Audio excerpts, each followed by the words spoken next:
Hi class, thanks for joining me today. We're going to talk about SWOT analysis and what is a SWOT analysis and why you should actually do a SWOT analysis in your process of building a marketing plan. So first of all, if you haven't pulled down the SWOT template questions that I placed up on Blackboard for you, as well as the template for SWOT that you're going to be building your SWOT analysis in, why don't you stop this video now and come back to me and we'll get started on that. So first of all, let's look at the SWOT template questions. The SWOT template questions really kind of help you analyze how you're operating in your business. It doesn't, many companies use this to kind of analyze where they're trying to go, what they're good at, and where they want to be. So first of all, the big part is the internal environment within an organization. For you as an individual, it's looking at you in your practice as an entrepreneur, your internal environment. That could be you personally, or it could be the way you're operating your business internally.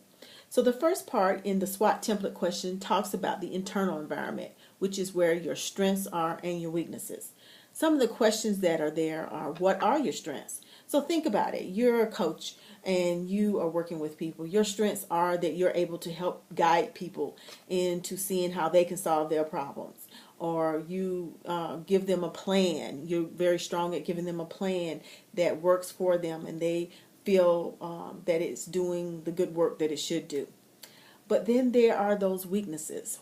Your weaknesses could be going after more customers, looking at all the opportunities, stepping outside your comfort zone to really speak to the things that you need to speak to. So that's kind of how you work through this process. You look at your strengths, you look at the weaknesses.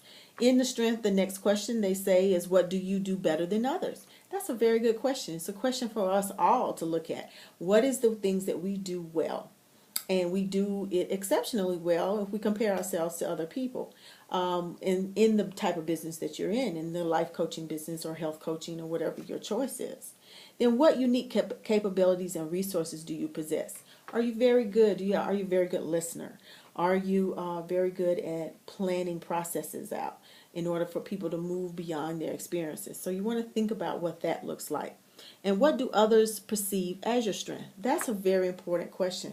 That's a lot of times why people come to you, because they see your strengths. They see the way that you're able to get them to see things from a different perspective.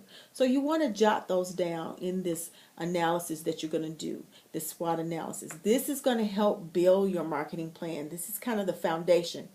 Then you go over to your weakness. Again, this is still internal. You're looking at what we call your internal environment, you and your business and how you're operating. So the second question in weakness is, what do your competitors do better than you? So think about other coaching companies or individuals that have very strong companies doing coaching. I'm sure you've done some research on other coaching organizations or individuals that do coaching.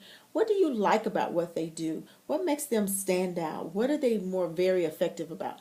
Have they written a book? Do they blog a lot? Do they have YouTubes? Some of the things that kind of brand who they are. Do they have a huge following on social media? Or you've been to an event and you've experienced them and you kind of see what they're operating. What are those things that they do that makes them strong? That could be your weakness because, for one thing, you haven't done any of that yet. Or the fact that if you've already started, those are some of the things that you might think about incorporating or tweaking to make work for you. So those could be considered your weaknesses because they're opportunities, they're doing well, so you want to look at that as well. So what can you do to improve given this situation? Those are the things we just talked about. Maybe I should take some hints from the things that I see and make a decision about them. That can be very powerful for building your business as well. And what do others perceive as my weaknesses? You might want to really look at that. So you want to decide, what are those weaknesses and do people recognize that in me? Or I can't make a decision very quickly, or I'm not very forthcoming with information. Think about your weaknesses. Those are things that could be turn-offs, or they could be things, opportunities, which we'll talk about next, that you need to improve upon to make your practice a much stronger practice. So let's move to the external environment. These are all the things outside of you.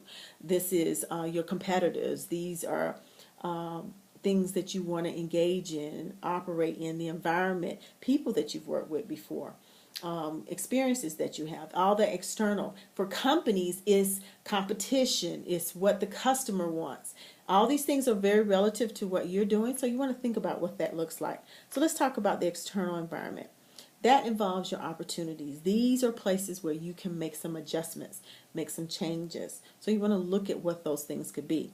So your opportunities, what trends or conditions may positively impact you? Think about that. What are those things that could positively impact you, make you a better entrepreneur, make you have a stronger business? You are more focused in how you operate. So you want to think about what are those conditions that could positively impact you. The other opportunity is what opportunities are available to you. What are the things that you haven't tried that you don't know if you're really good at, or they could brand your business, or they could make you stronger as a life coach. You want to think about that. Think about opportunities, events, all those things where you're in this marketing branding mode. Think about those opportunities as well as your practice.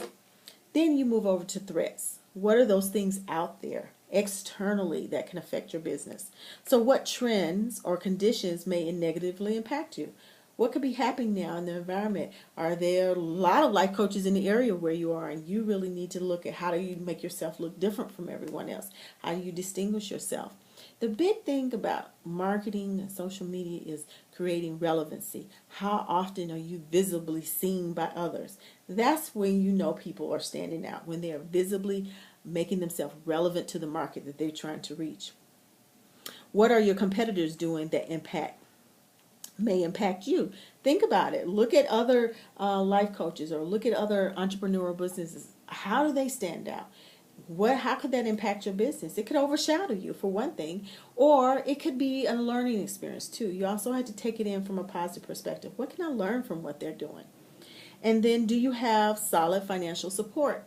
So when you're first starting out in your business, what are the things that you need, and making sure you have those so that you can have access to people through those opportunities. So you want to look at, is there financial things that you need to take hold of, especially when you're first starting out in a business. And that could be part of, a lot of times people think, if I don't have the money, I can't get the work done. That's a possibility, but what are some alternatives, some things that you could do to help move your business along, even if it's a financial thing that's kind of holding you back? And what impact do your weaknesses have on the threats to you?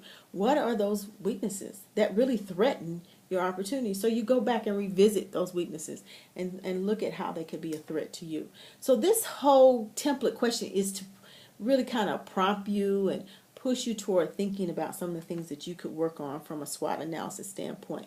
So your charge in this class is to actually do a SWOT analysis. So there was a sheet that I created for you, another sheet, because it wasn't very text friendly. So I created another sheet for you on a Word document that you'll be able to use. And in that, you'll start devising your SWOT analysis plan. So I want you to look at that internal environment, look at your strengths and weaknesses, really look at what that stand out.